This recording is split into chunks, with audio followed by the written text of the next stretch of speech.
Assalamualaikum warahmatullahi wabarakatuh. Selamat malam teman-teman sahabat Inspiration. Perkenalkan, nama saya Anissa. Saya salah satu pasien advocate di Inspiration. Nah, buat teman-teman yang masih baru nih follow Inspiration nih, selama ini kan Inspiration kok kontennya bahas tentang penyakit kronis gitu ya.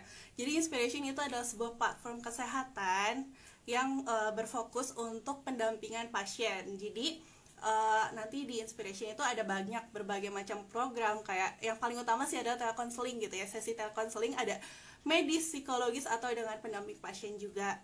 Nah, sebagai intro nih sebelumnya nih ya, kan selama ini di Inspiration bahas penyakit kronis gitu ya. Kayaknya di Indonesia nih belum ada satu lembaga atau satu komunitas atau satu instansi gitu ya yang membahas tentang penyakit kronis. Jadi apa sih penyakit kronis? Penyakit kronis itu adalah penyakit yang diderita seseorang lebih dari 3 tahun dan mungkin akan memerlukan perawatan dalam jangka panjang atau seumur hidup. 3 tahun gak sih? Maksudnya minimalnya lebih dari 3 bulan itu udah masuk ke penyakit kronis. Jadi bisa berbagai macam ya. Jadi yang teman-teman tahu selama ini apa sih penyakit kronis? Mungkin kanker, autoimun, diabetes, gangguan mental seperti depresi, bipolar juga termasuk penyakit kronis. Ada juga gangguan hormon seperti hipotiroid atau hipertiroid, atau penyakit-penyakit yang banyak diderita kayak orang tua gitu, tapi sekarang anak muda udah banyak, kayak tekanan darah tinggi, kolesterol, terus asam urat, yang kayak gitu itu tuh masuknya penyakit kronis yang mungkin akan membutuhkan perawatan dalam jangka panjang. Nah, bertepatan dengan bulan September ini kan kemarin diumumin ya di Inspiration kalau bulan September adalah bulannya kesadaran penyakit kronis, karena banyak banget hari-hari dan bulan kesadaran, peringatan kesadaran yang bertepatan di bulan September ini. Dari mulai kanker, penyakit kronis, kelainan, penyakit kronis pada dewasa, pada anak, pada bayi, semuanya ada di bulan September ini. Nah, kebetulan nih hari kemarin itu kemarin itu Inspiration sempat posting tentang kanker ovarium bertepatan dengan bulan kesadaran kanker ovarium di bulan September ini. Nah, kebetulan di Inspiration ada salah satu penyintas atau survivor dari kanker ovarium, dan kita akan simak kisah inspiratifnya kali ini bersama Ibu Yeti. Kita perkenalkan ya, langsung sambil di-invite Ibu Yetinya.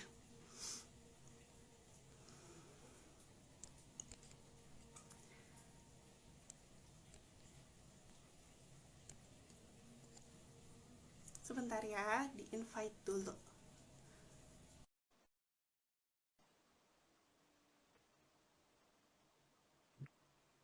Teman-teman semua, apa kabarnya? Apakah suara saya terdengar?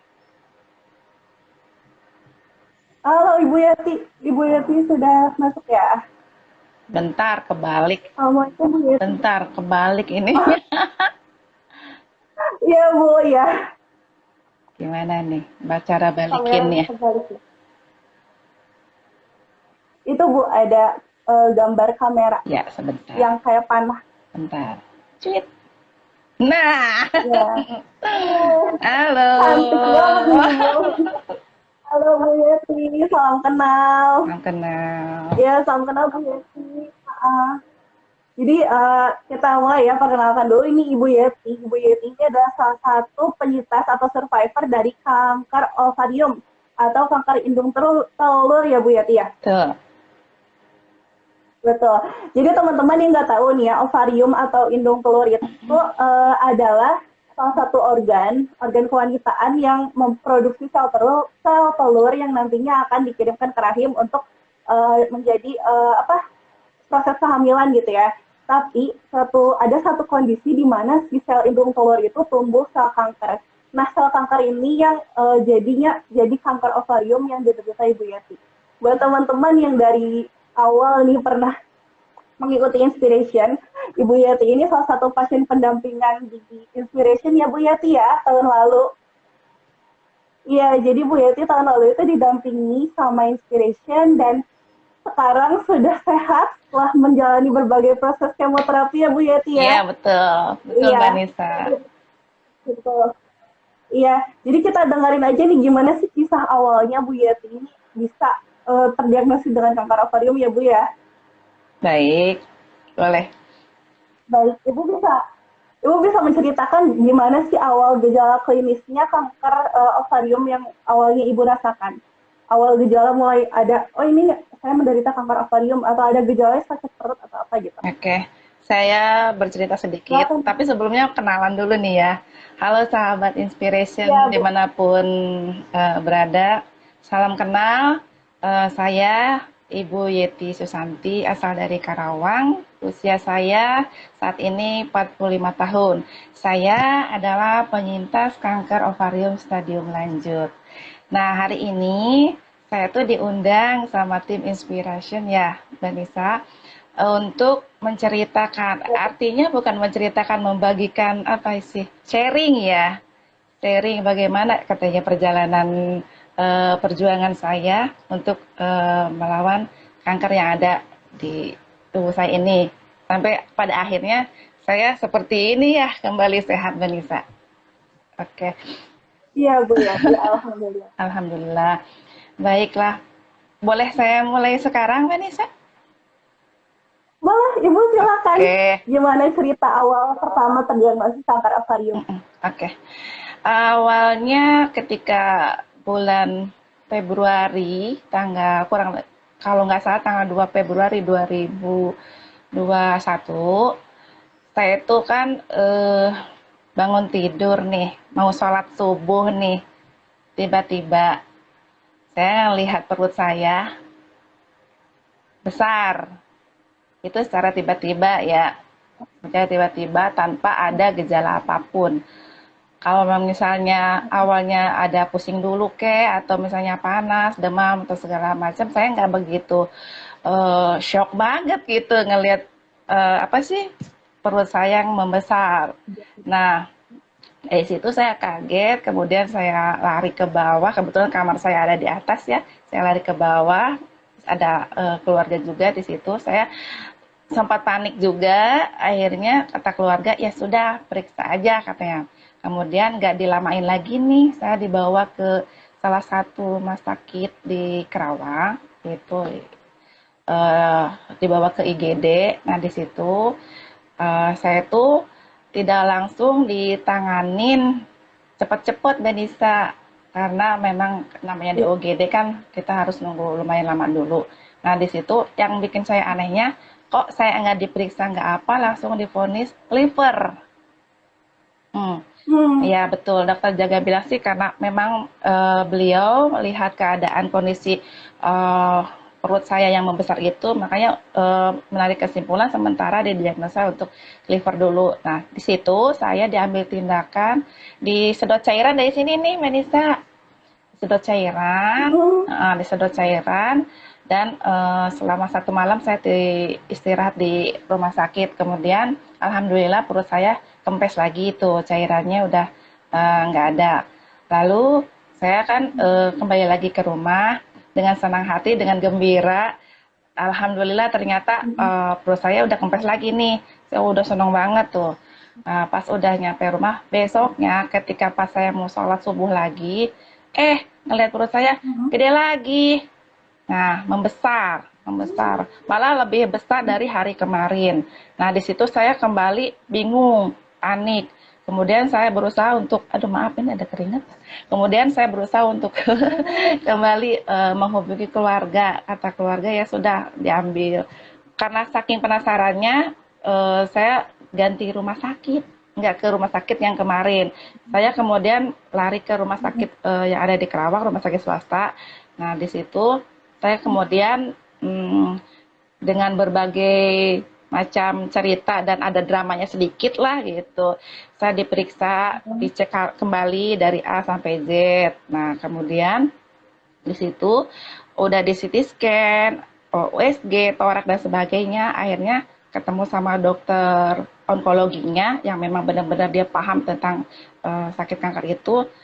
Ketika dokter itu bilang saya sudah, intinya sudah metas dan terdiagnosa kanker ovarium stadium lanjut, akhirnya saya bengong sendiri, Mbak Nisa. Bengong, Oh, bingung apa yang harus saya lakukan. Yang ada di pikiran saya, wah, saya mau mati ini. Gimana anak-anak saya mau mati ini, gitu. Kemudian pas dokter bilang saya harus secepatnya untuk diambil tindakan operasi, saya pun tidak ambil dan tidak ambil waktu lama-lama lagi. Akhirnya ikutin tuh caranya dokter itu. Saya dirujuk ke rumah sakit Kakak Darmais untuk segera diambil tindakan operasi itu. Nah, besoknya kemudian saya ada kerabat ya yang mengantar saya, bukan dari keluarga dekat, ada kerabat satu orang yang mengantar saya ke rumah sakit Darmais, diurusin lah gitu. Pas dari pendaftarannya sampai memang tindakan sampai operasinya itu saya memang benar ditemani sama beliau.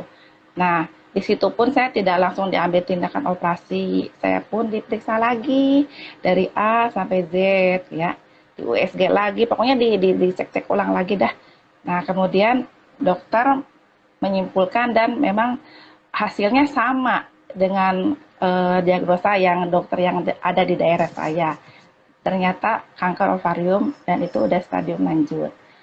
Nah, di situ kemudian saya selang berapa minggu, akhirnya pada tanggal 5 April 2021, saya diambil tindakan operasi besar.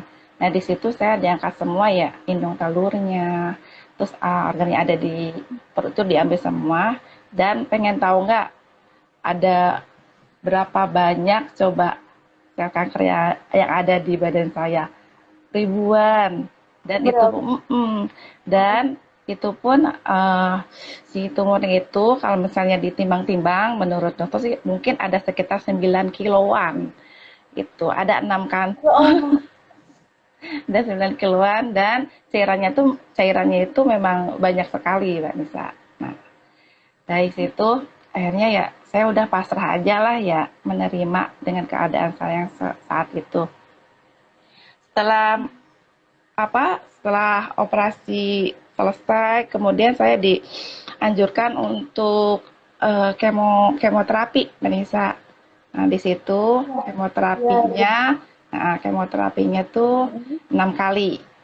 Nah, 6 kali. Nah, pada saat mau kemoterapi pun itu saya ada drama-dramanya lagi. Perjuangannya memang luar biasa banget ya.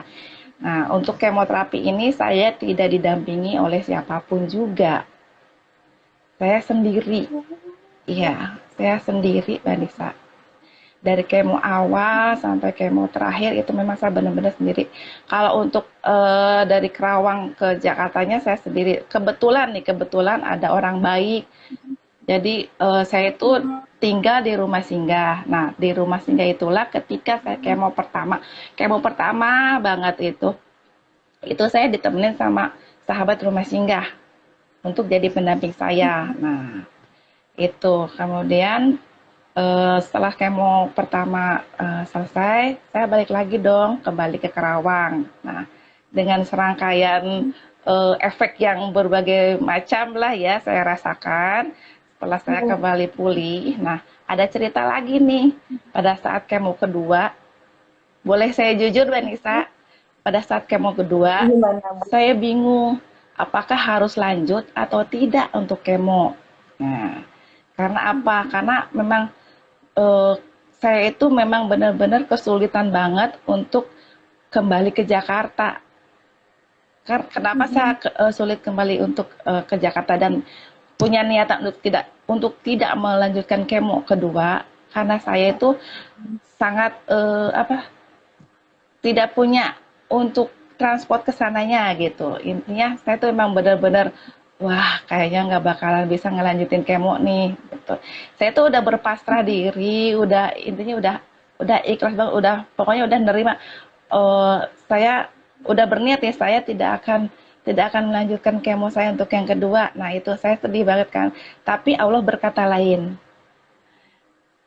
Ketika saya udah ngerasa sedih banget, ada teman datang ke rumah gitu, pokoknya intinya eh, memberikan motivasi, memberikan dukungan dan pada akhirnya saya bisa kembali untuk melanjutkan kemoterapi saya yang kedua dan selanjutnya. Itu sampai kemo terakhir pun sampai kemo keenam, saya tetap sendiri, berjuang sendiri. Alhamdulillah, ketika udah selesai kemoterapinya, terus langsung dapat hasil dari dokter, hasil selesai kemo itu, dan saya dinyatakan sehat, bersih di kanker. Alhamdulillah. Iya. Jadi setelah 6 kali kemoterapi itu langsung bersih kankernya Iya, ya, Bu ya? alhamdulillah. Mbak Nisa, saya keringetan, maaf ya. Ya, nggak apa-apa, Bu. Emang cuacanya lagi panas di tempat saya juga gitu ya, Bu. Iya. Ibu, Mm-mm. mohon maaf nih, Bu ya, nanya. Ibu tadi cerita kalau Ibu sendirian. Mm-mm. Ibu nggak ada suami. Gak ada. Saya single parent.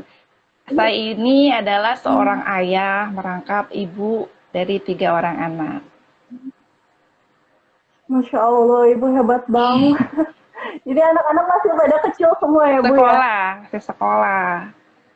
Iya, dan tidak akan mungkin bisa ngikutin mamahnya terus kan gitu. Ya, ya. Karena emang harus sekolah juga dan Ibu kan bolak-balik di rumah sakit juga seharian gitu ya. Nanti sekolah anak-anak juga terganggu ya, Bu ya? Iya, betul. Ya. Bu, maaf nih, misalnya kan tadi Ibu cerita kalau Ibu sendirian. Terus kalau emang pandangan keluarga nih gimana nih, Bu? Anggota keluarga lain gitu berpandangan tentang sakit Sakit kanker kanker ya. ovarium yang Ibu alami. Kalau untuk keluarga sendiri sih sebenarnya mereka tahu ya sakit kanker itu sakit yang sangat mematikan sekali gitu. Intinya mereka itu paham, mengerti kalau memang sakit yang saya derita ini bukan sakit yang main-main gitu. Makanya ketika pas saya tuh pengen ditemani gitu, pengen didampingi sama keluarga, ya mereka bukannya tidak mau, tapi khawatir nanti tidak bisa melanjutkan untuk aktivitas yang lainnya. Kan mereka punya ini sendiri-sendiri, Mbak Nisa, punya kepentingan sendiri-sendiri gitu. Gitu. Oh, baik, Bu. Tadi kan Ibu cerita ya, Ibu setelah operasi itu lanjut kemoterapi 6 kali. Nah, setelah itu apa ada penanganan lanjutan kah, Bu? Setelah itu saya langsung kontrol-kontrol aja, Mbak Nisa. Paling juga. Kontrol. Iya, saat ini kontrol per 3 bulan sekali untuk ke Darmaisnya. Oh, Mm-mm. kontrol per 3 bulan sekali. Iya, Berarti setelah operasi tadi Ibu bilang kalau habis operasi itu tuh bayi itu besarnya 9 kilo. iya, Itu bayi aja nggak sebesar itu, Bu. iya. Mohon maaf, Ibu. Saya tuh dikasih tahu sama pendamping juga itu dikasih taunya sama dokter karena nih pengen lihat nggak katanya. Itu ada sih di handphone saya sih, ada 3 kantong kalau nggak salah 3 kantong. Itu satu kantongnya 3 kilo katanya kalau dijumlahin jadi 9 kilo gitu. Ya Allah. Besar sekali ya, Bu, ya kankernya ya, Bu. Iya, tapi alhamdulillah dengan serangkaian perjuangan dan ada sedikit dramanya, ya alhamdulillah hari ini saya masih bisa live bersama Danisa dan teman-teman semuanya. Gitu. Iya, Ibu. Ibu kan tadi Ibu cerita ya, Bu, kalau ada dramanya ini di proses kemoterapi gitu ya, Bu. Yang Nisa tahu ya, Nisa bukan diagnosa kanker gitu ya. Tapi Nisa kalau dengar yang kanker tuh bawaannya serem gitu ya. Katanya kalau kemoterapi itu kan menghancurkan sel kanker, tapi bisa jadi mempengaruhi sel-sel lain ya, Bu ya. Jadi biasanya tuh efek sampingnya tuh berat banget kan, Bu. Nah, Ibu ngerasa ini efek samping apa sih, Bu, sama kemoterapi? Oke. Apalagi yang kata Ibu yang setelah kemoterapi 1, Ibu bilang katanya banyak dramanya sampai menyerah mau kemoterapi. Banyak dramanya, Mbak Nisa. Mbak Nisa tahu nggak efek yang saya alamin itu? Saya tuh kalau setiap kali kemoterapi itu selalu merah kulit, kaki, muka kayak udang rebus. Nah, kalau untuk mual itu pastilah ya mual. Kalau muntah sesekali. Nah, setelah itu saya suka ngerasain pusing. Nah, di situ. Cuman kalau untuk saya sendiri itu saya lawannya dengan apa coba? Dengan makan rujak, petis. Karena kan memang saat itu, ya, karena memang saat itu saya tidak bisa makan nasi, Mbak Nisa. Jadi Oh, kan jadi si nasinya dia nggak mau terima tuh, nggak mau terima nasi karena apa kan efek dari oh kemoterapi itu kan enak mual ya. ya. Nah saya hajar aja sama sama rujak tuh, rujak petis. Nah ketika pas udah nafsu makan saya itu mulai nih, mulai mulai mau nih, saya tinggalkan rujak petisnya, kemudian saya makan sedikit-sedikit tuh nasi. Ada juga ditambahin kadang-kadang susu ya. Kebetulan saya ada rezeki, saya beli susu yang Nutriken gitu untuk ngebantu biar nutrisi saya bagus gitu. Kadang-kadang, nah itu Vanessa. Iya, Bu. Heeh. Iya, Bu. Kalau rambut rontok juga ya, Bu ya? Botak Rontok, begini. oh, berbotak. Iya awalnya awalnya bagus rambut tapi pas udah kemo dari kemo Iya, pertama juga saya udah diginiin udah jatuh. lepas ya. Udah lepas. Iya, di Instagram Ibu soalnya Iya. sempat rambutnya pendek banget gitu Iya, ya. dik ini lepas kalau mau bobo juga mau tidur itu pada nempel ke itu ke bantal. Saya nyisir juga. Aduh, akhirnya ya ya sudah saya Oke. terima. Gitu, Iya. saya ikhlas. Tapi sekarang udah tumbuh lagi kan, Bu? Udah Sedikit. cantik lagi.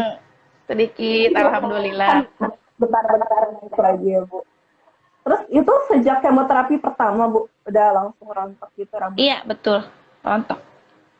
Rontok banget. Sampai ini pun tidak ada. Semua. Semua yang Habis, semua yang oh, berbulu-bulu tidak ada. Habis. oh, ya ampun, berarti botak Iya, gitu ya. habis. Gak perlu waxing, Bu, jadi Iya, habis semua, Mbak Nisa. ya. Hmm, Terus iya, Bu. keadaan fisik Terus saya pun tidak sebagus sekarang, Mbak Nisa.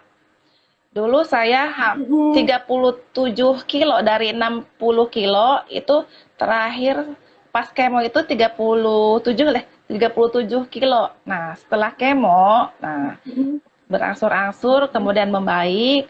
Setelah nafsu makannya terus bertambah, mm. akhirnya saya kembali lagi sekarang berapa kilo coba Mbak Nisa? 63 sekarang. Alhamdulillah, Ibu udah sehat Iya, lagi, naik lagi alhamdulillah. berat badannya. Alhamdulillah. Alhamdulillah. Iya, Bu. Terus ya, Bu ya, mau tanya nih, kan tadi udah kemoterapi, terus Ibu berjuang sendiri. Terus gimana sih Bu bisa bertahan gitu buat kuat udah sama single parent ya Bu ya, Mm-mm. anak tiga harus disekolahin, Ibu Mm-mm. juga harus berobat, kayak gitu. Gimana sih Bu bisa berjuang sampai saat ini Bu? Cara berjuang saya gampang, Mbak Nisa.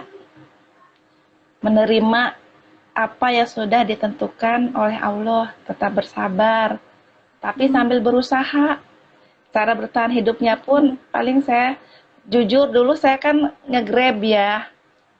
Dulu kerjaan saya tuh nge-grab, gitu, grab motor. Nah, sambil bawa dagangan kecil tuh, kue-kue kecil. Nah, sekarang pun sama. Cuman saya nggak bisa nge-grab lagi. Paling saya untuk bertahan hidup itu, survive itu, saya jualan makanan kecil lagi, Mbak Nisa. Karena apa? Kalau saya tidak bergerak, kalau saya tidak bangkit, saya mikirnya kembali lagi kepada anak-anak saya. Nanti siapa itu yang biayain anak-anak saya?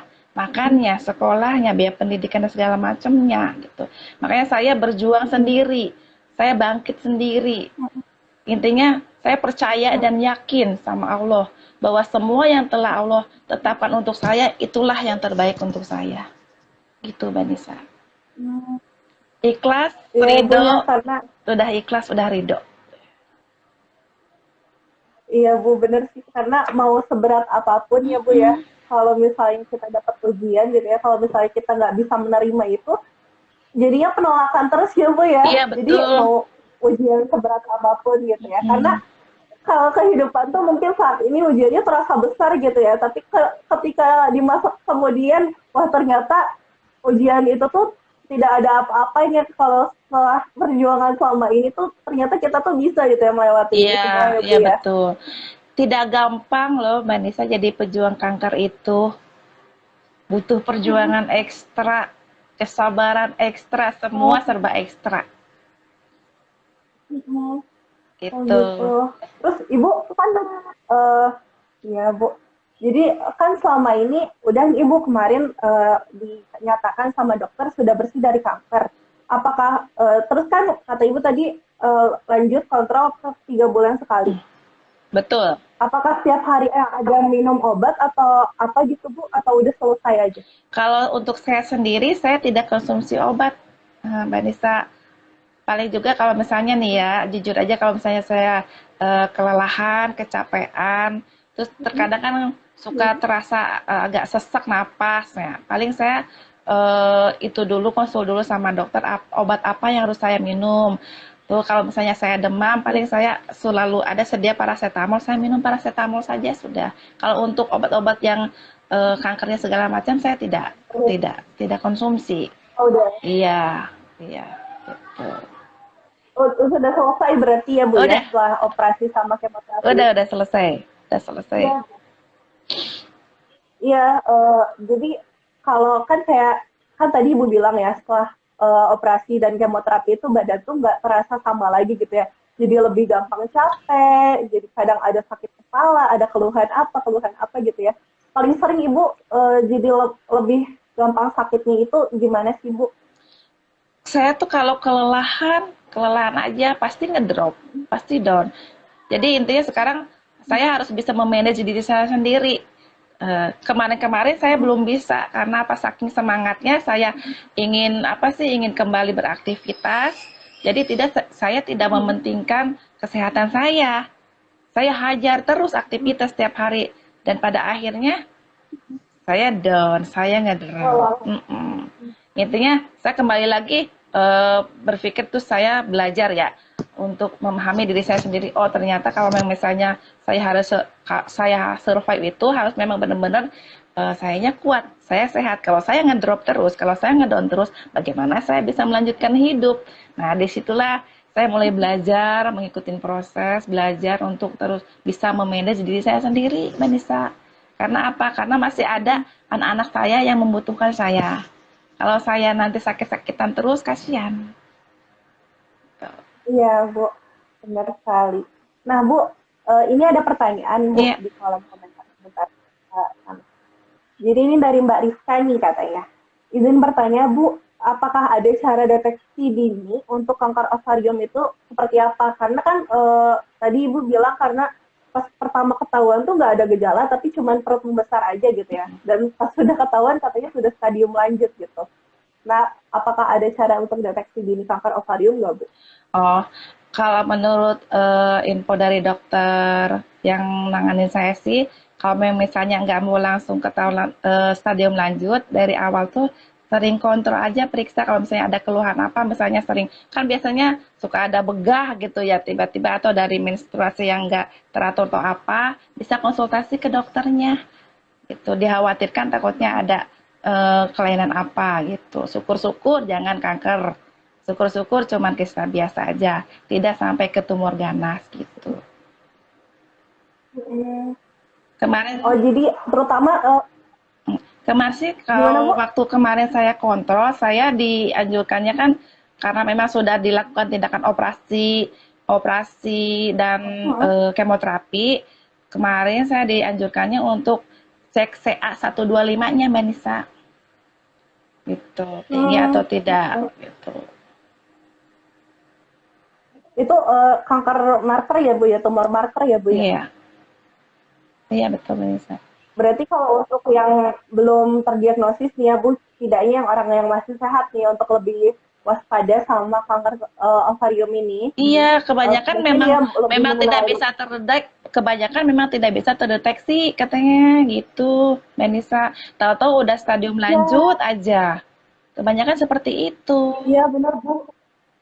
Tidak Iya, ada bisa gejala. juga ya sempat ngeri Bu. Hmm. Mm-mm.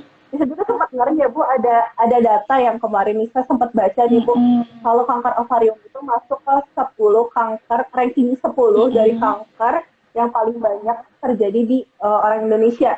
Jadi Mm-mm. saking banyaknya, terus survival rate-nya juga maaf ya Bu ya. Jadi survival rate-nya kanker ovarium itu nggak bagus karena lebih sering terdeteksi pada stadium lanjut gitu kan ya Bu ya. Sedangkan emang gejalanya ini samar gitu ya. Jadi mungkin lebih waspadanya untuk kayak medical check up ya Bu ya, Iya, periksa ke betul. dokter rutin Betul, ini Mbak untuk Nisa, betul. pencegahan. Iya. Kalau untuk saya sendiri memang tanpa Ibu ada apa? gejala, Mbak Nisa, nggak ada gejala sama sekali. Iya. Mm-mm. Ibu apa sebelumnya ada gangguan menstruasi gitu Bu? Apa nyeri atau siklusnya nggak lancar atau gimana? Nah, ini nih yang mau saya ceritain nih. Waktu saya masih Mm-mm. gadis nih, saya memang jujur kalau untuk head itu biasanya suka banyak Mbak Nisa. Itu kayak semacam pendarahan sampai saya tuh sakit melilit perutnya. Ketika saya Mm-mm. masih sekolah pun saya sering pingsan kalau misalnya saya lagi head. Nah, mungkin kemungkinan itu awal ya, awal gejala dari itu. Tapi kan Mm-mm. kita sebagai orang awam kan tidak tahu gitu. Apakah mungkin dari Mm-mm. situ atau penyebab yang lain saya pun sampai sekarang tidak tahu. Apa yang menyebabkan saya bisa Mm-mm. punya kanker ovarium seperti ini gitu. Mm-mm. Berarti emang awalnya bisa jadi ya Bu karena gangguan mens seperti itu, terus begah Betul. ya Bu ya seperti Iya. perutnya besar gitu, buncit gitu ya. Iya. Oh iya, saya Mm-mm. lupa nih. Gitu Bu. Ada yang Iya lupa Bu. saya sampaikan. Waktu pas saya Iya. diponis kanker ovarium yang stadium lanjut, besoknya tuh mungkin karena dari faktor ini, pikiran atau apa ya Mbak Desa, yang tadinya awalnya saya tidak punya gejala apa-apa, saya tuh merasakan Mm-mm. perut saya sakit. Ketika sudah diponis ya, Mm-mm. ketika saya sudah diponis kanker Mm-mm. ovarium, perut saya tuh sakit, rasanya tuh kayak disilet-silet Mbak Nisa. Halo? Sakit perih Mm-mm. dan sesak napas. Nah itu setelah Mm. diponis. Sebelumnya Jadi itu tidak ada, gejala sebelumnya tidak ada. sebelum. Iya, tidak merasakan apa-apa Mbak Nisa. Mm-mm. Jadi emang kadang vonis diagnosis itu bisa jadi bikin dunia runtuh ya Bu ya, yang asalnya nggak kerasa gejala, terus yang asalnya semangat, terus setelah divonis untuk penyakit kronis, apalagi kanker itu kayak, lah dunia runtuh ini apa masih hidup atau enggak gitu ya biasanya Orang Bu ya. saya bengong aja ditanya sama dokter, ditanya Wiyeti, Mm-mm. Wiyeti gitu. Saya diam aja bengong karena apa? Kepikiran anak-anak saya. Pas dokter mau nanya saya nggak begitu mendengarkan karena memang saya sedang melamun. Pikiran saya sedang kemana-mana. Iya. Itu yang ada di pikiran saya. Nanti anak saya bagaimana? Nanti anak saya bagaimana? Itu aja. Gitu. Mm-mm. Baik Bu, ini ada pertanyaan lagi dari Mbak Sang, dari Mbak Nabil. Gimana sih Bu tetap percaya diri dengan kondisi rambut habis pasca kemo katanya? Wih, saya mah orangnya pedean. Walaupun walaupun kondisi rambut saya habis nih, jujur awalnya pertama Mm-mm. saya sedih. Lah, rambutnya udah kepegang di tangan. Nah, awalnya sedih juga, tapi Mm-mm. saya Mm-mm. memberanikan diri untuk bisa terus tegar, sabar, karena saya melihat teman-teman yang lain pun sama. Itu pun Mm-mm. rambutnya habis, kata saya gitu ya. Mereka masih bisa Mm-mm. tetap berdiri. Kok saya Mm-mm. masa saya nggak bisa, kata kata saya gitu. Akhirnya tetap aja pede gitu. Walaupun saya udah gundul ya, udah botak, udah semuanya nggak ada Mm-mm. rambutnya, saya tetap aja terus berjuang gitu. Terima kasih tuh pertanyaannya. Mm-mm. Iya Bu, karena gini ya Bu ya, walaupun kita Jadi kan selama sabar ini ya. kan hidup di iya di Indonesia tuh kayak kalau rambut tuh ya mahkota gitu ya, walaupun Hmm. sekarang mungkin pakai kerudung ya pakai hijab, tapi kan di dalamnya tetap ada rambut ya Bu ya, yang Mm-mm. bisa jadi kebanggaan apalagi untuk wanita ya Bu ya, bagi berapapun umurnya gitu ya, rambut itu Ya. kayak sebuah kebanggaan, sebuah simbol kecantikan gitu ya Bu ya. Ketika harus sakit, terus rambut harus rontok sampai habis, jangankan rambut aja, semua rambut itu sampai habis. Jadi kayak, wah ini pasti berat banget gitu ya untuk Eh. menjalani ini ya Bu ya. Mbak Nisa percaya Iya, nggak? Bu ini ada Nih, pertanyaan. bentar. Oh iya, silakan. Ya gimana Bu? Lanjut dulu aja. Mbak Nisa percaya nggak? Waktu rambut saya botak nih, kan banyak yang jenguk Mm-mm. saya ke rumah kan. Saya mah tidak nangis. Iya. Yang nangis siapa? Yang ngejenguk saya. Kok rambutnya jadi botak sih? Kok kamu jadi kayak begini sih? Nangis. Kata saya, kenapa nangis? Gue aja pasiennya kagak nangis. Udah, kalau mau nengok ke sini kagak usah nangis. Akhirnya mereka ngelihat ketegaran saya, ya akhirnya diem tuh nangisnya gitu. Nah itu cerita dramanya lagi gitu. Masya Allah, Ibu hebat banget. Nah, Bu, ini ada pertanyaan nih, Bu. Iya. Kan Ibu selama ini udah bersih dari kanker ya, Bu ya, setelah 6 kali kemoterapi. Ini bagaimana pola makan Ibu setelah dinyatakan bersih dari kanker sekarang? Terus apakah ada yang harus dihindari, apakah ada yang harus dimakan sebagai istilahnya katanya makanan super yang bisa menjaga dari kanker gitu, Bu? Oke, siap. Kalau untuk pola makan itu sendiri, saya selalu makan apa yang saya inginin. Cuman yang saya hindarin makanan yang bakar-bakaran. Artinya bakar-bakar itu yang ada zat arangnya itu Mbak Nisa, kayak sate, ayam bakar, ikan bakar, semua yang dibakar-bakar saya sudah tidak makan. Nah, untuk sayuran dan buah-buahan, alhamdulillah saya terus konsumsi. Dan saya tidak pernah lupa untuk minum air putih. Sesekali saya minum teh, tapi tidak sering. Untuk kopi, alhamdulillah saya udah stop. Sudah tidak kopi lagi. Itu aja sih makanannya. Simple ya, Bu ya. Jadi makanan udah nggak ribet gitu ya, kayak kembali ke dasar, kembali ke asal, ke alam lagi ya, Bu ya. Apa yang kita suka ya makan, yang nggak suka ya nggak dimakan. Iya, saya gitu ya. gitu Apalagi yang orangnya. katanya Mecin-mecinan. Bu, bener. Kalau mecin-mecinan saya udah enggak. Mecin-mecinan. Tuh. Yang Iya, penyedap rasa. iya yang kayak penyedap sama yang bakar-bakaran itu emang nggak nyaman sih, Bu, kalau dimakan untuk orang sehat juga. Jadinya pusing. Salam Iya. kenal Bu, Tessa. Apalagi emang katanya. Iya, Bu, ini kata Mas Febri. Nah, kan tadi Ibu bilang bakar-bakaran. Emang selama ini kan kita identiknya kalau kanker itu dicetuskan oleh satu zat karsinogenik yang biasanya ada di zat arang atau dari eh, hasil pembakaran atau dari makanan yang hampir gosong gitu. Yang hasil menghitam itu biasanya itu ada zat karsinogenik yang mungkin berbahaya bagi kita. Nah, Bu, ini ada pertanyaan di kolom chat nih, Bu. Dari Mbak Dika katanya, Bu, mohon nasihat untuk pejuang kanker yang sedang di titik terendah katanya.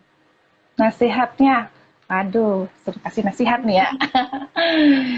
Iya, Bu. Oke, buat sahabat-sahabat para pejuang kanker, saran saya, nasihat saya, harus tetap semangat, jangan pernah takut untuk berobat, jangan pernah takut untuk kemoterapi, radiasi, atau apapun juga. Terima keadaan kita, harus sabar dan tetap terus berjuang, jangan pernah patah semangat. Nah, apapun yang terjadi pada diri kita, kita terima dengan ikhlas dan berserah diri kepada Allah. Tuh. Semangat untuk semuanya.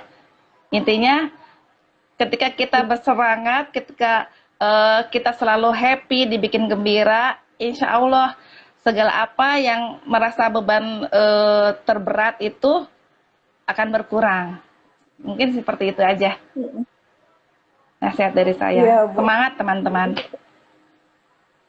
Sabar. Memaksakan diri untuk selalu merasa sabar ya, Bu ya. Sabar. Sama supaya bawaannya happy ya, Bu ya. Bawa happy, jangan pernah takut untuk berobat.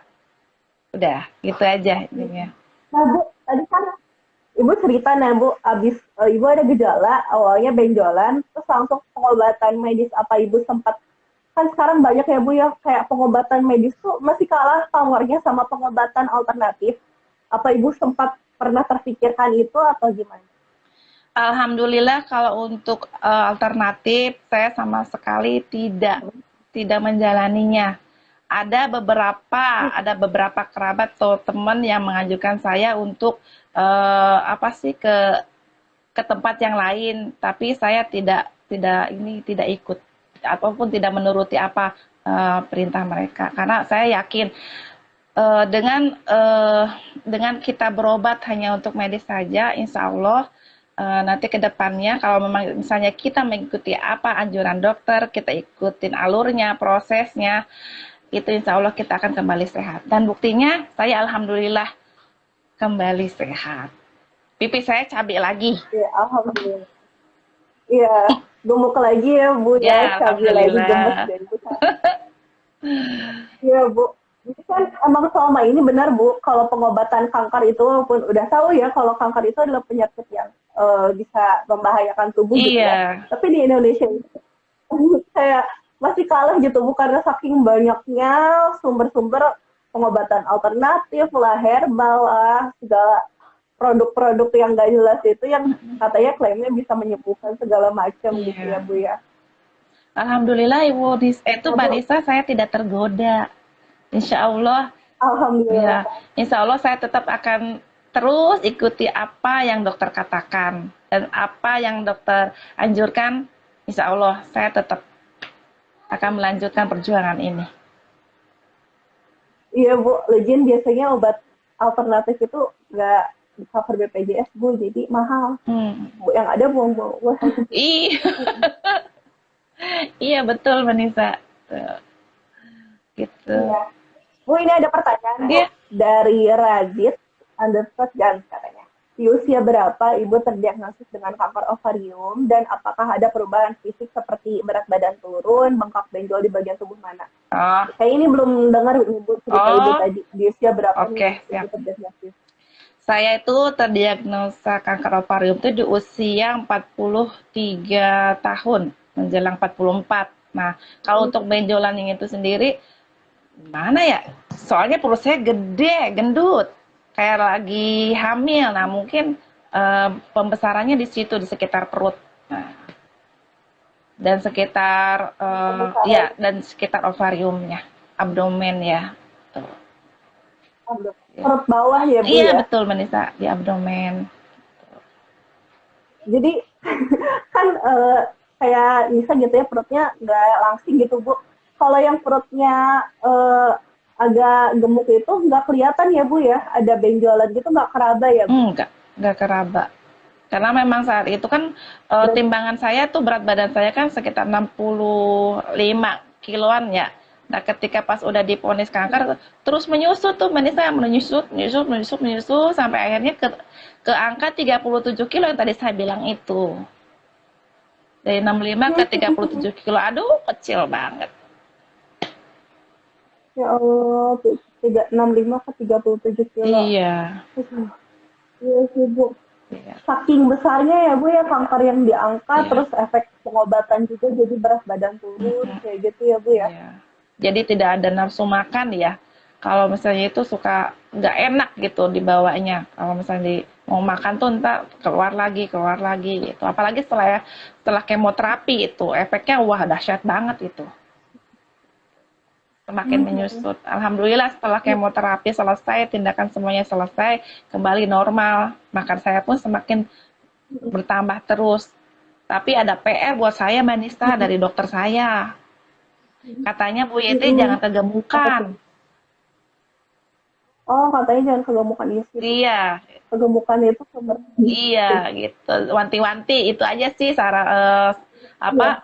kata dokter saya gitu. Pesannya gitu, jangan Mm-mm. kegemukan gitu. Terus rajin olahraga gitu aja. Alhamdulillah saya Mm-mm. selalu semangat Mbak Ibu, Nisa.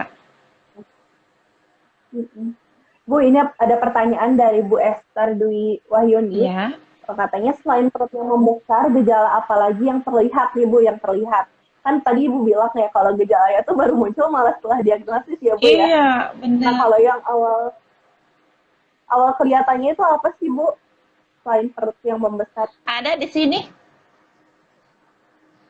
kelenjar getah bening. Iya, KGB kan, dan KGB. Yang kita gening, lumayan Metas segini. juga Bu. Iya. Oh, kelenjar getah bening juga metasnya. Iya, gede sini Mbak Nisa. Cuman, Oh, cuman itu dia kempesnya itu karena saya udah kemo, kemo kedua kalau nggak salah. mm-mm. Dia munculnya pada saat mau kemo kedua, gede banget di sini. Oh, munculnya pas mau kemo kedua ya. Mm-mm. Nah, Ibu kan tadi bilang Ibu kalau Ibu kanker ovariumnya udah stadium lanjut. Mm-mm. Nah, kan metastase nih Ibu bilang tadi. Bisa nggak nyimak nih Bu? Atau tadi belum kedengaran? Ibu tuh metastasenya kemana Bu? Ke organ mana aja? ke organ apa sih, KGB, pelvis, diafragma, paru-paru, Mm-mm. paru-paru, terus Mm-mm. kemudian banyak juga sih, saya lupa lagi Manisa, metasnya banyak. Oh, ya Allah banyak banget ya Bu ya. Jadi Mm-mm, banyaknya lebih ke kelenjar getah bening ya Bu ya. mm-mm, betul Manisa. Karena lokasinya di perut, di abdomen, jadi mungkin dekatnya ke KGB yang di pelvis ya Bu ya, Iya, yang di daerah pelvis, selangkangan. betul. Mm-mm. Oh, iya, di diafragma sama di paru juga ya Bu ya. Paru-paru, ya di paru ada juga.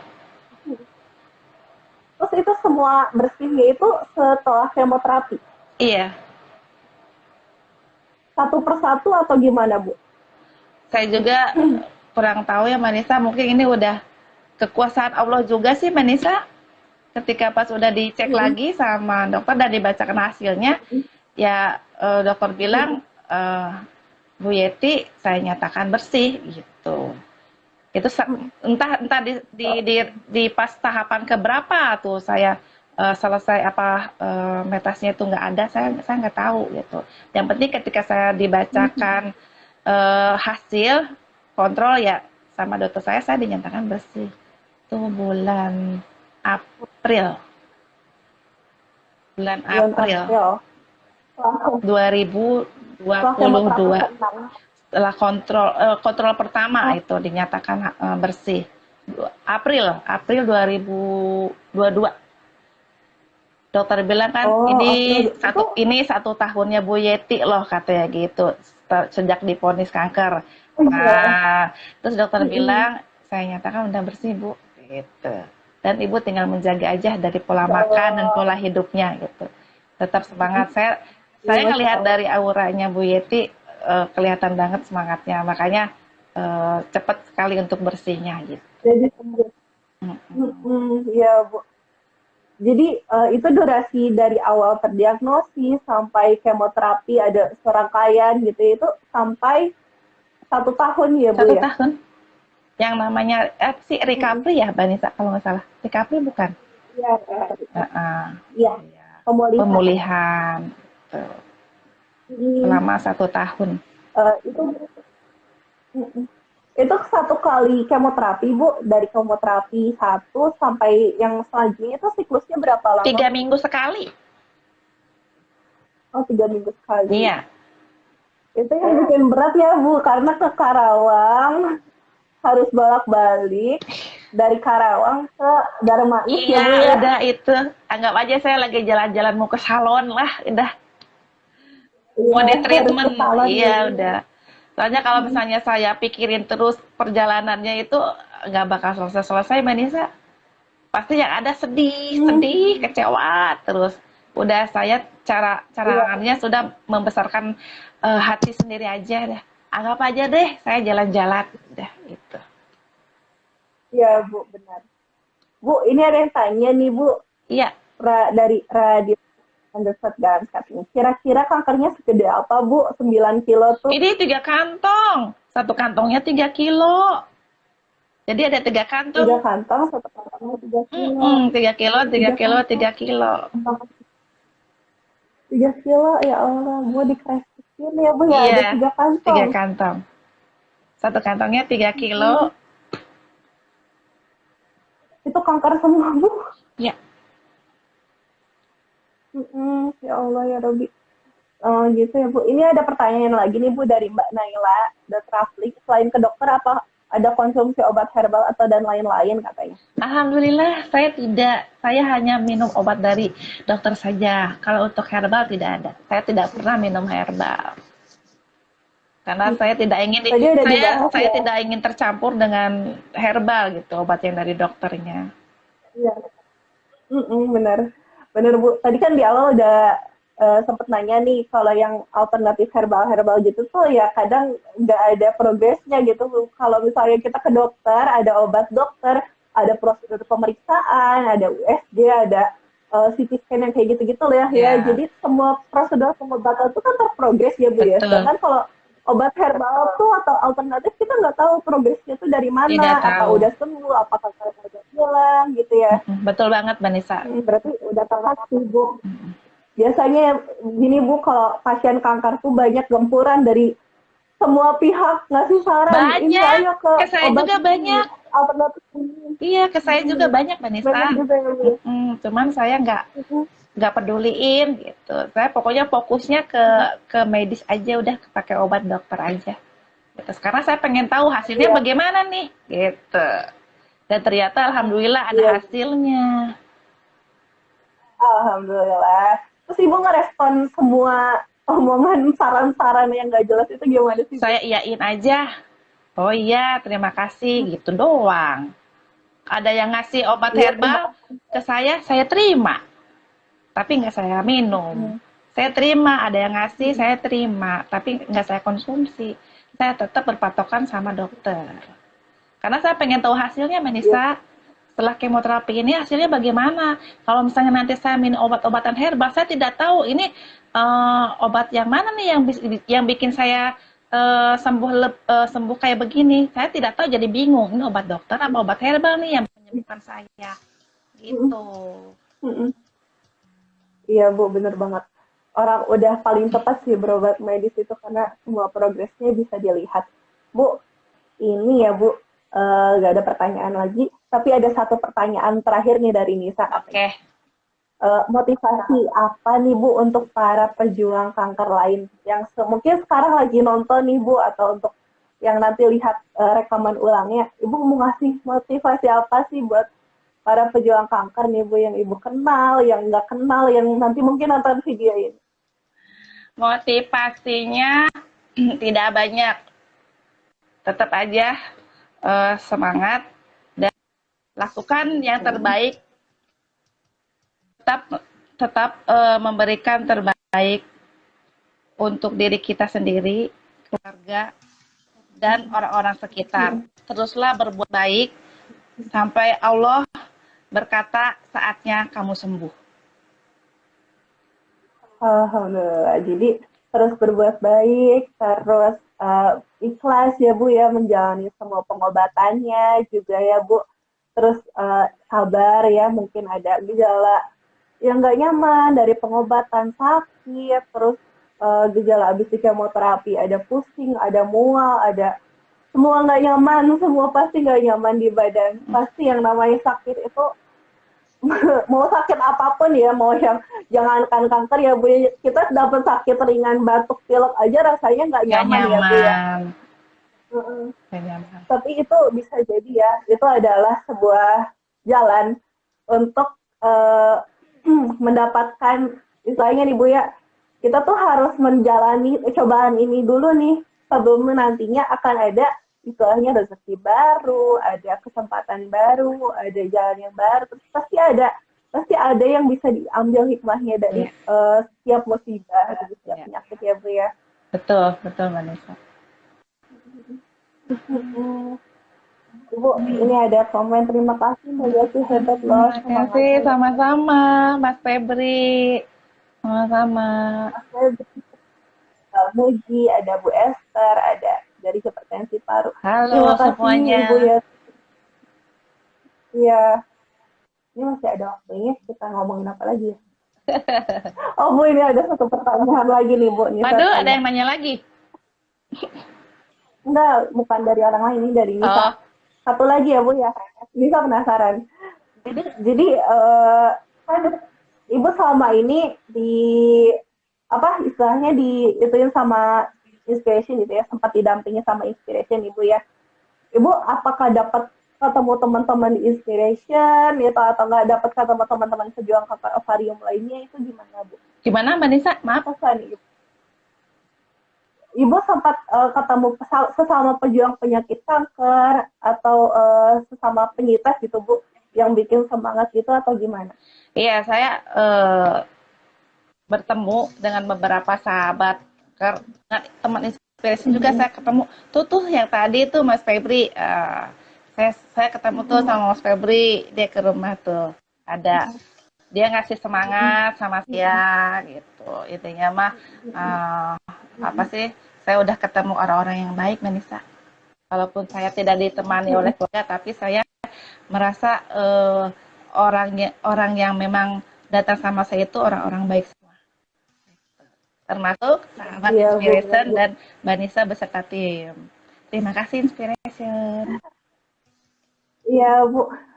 Terima kasih Bu Yeti atas waktunya. Jadi kita udah hampir di ujung acara. Jadi dari kesimpulannya nih Bu, teman-teman, jadi Bu Yeti ini kan salah satu penyintas kanker ovarium dan saat ini udah sembuh, sudah bersih dari kanker dan semangatnya Bu Yeti ini hebat sekali dan bagus dan sangat menginspiratif untuk kita tiru bahwa bagaimanapun cobaannya, bagaimanapun sakitnya, bagaimanapun ujiannya itu ya kita harus tetap bisa sabar, menerima, ikhlas dan juga tetap happy ya Bu ya. Happy, dibawa untuk happy, menjalani dibawa semua. happy aja. Iya Bu, benar Bu. Bu Yeti terima kasih atas waktunya Sama-sama. untuk sudah hadir di live Instagram yang mendadak ini. Terima kasih, saya sangat senang sekali.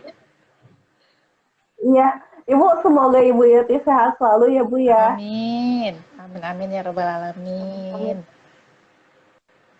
Ya, terima kasih juga untuk semua teman-teman yang sudah hadir di live Instagram Inspiration yang berjudul Kisah Inspiratif. Jadi, Kisah Inspiratif ini dibuat sebagai program untuk menginspirasi, sesuai nama Inspiration, inspirasi pasien untuk menginspirasi sesama pasien atau setiap pasien yang ada di Indonesia.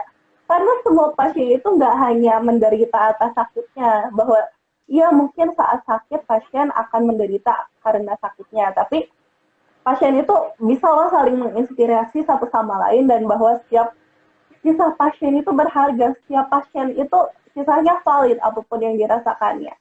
Terima kasih atas kehadirannya untuk live Instagram hari ini. Sampai jumpa lagi untuk live Instagram berikutnya. Terima kasih Bu Yeti atas kehadirannya. Terima kasih teman-teman semua. Sampai jumpa lagi.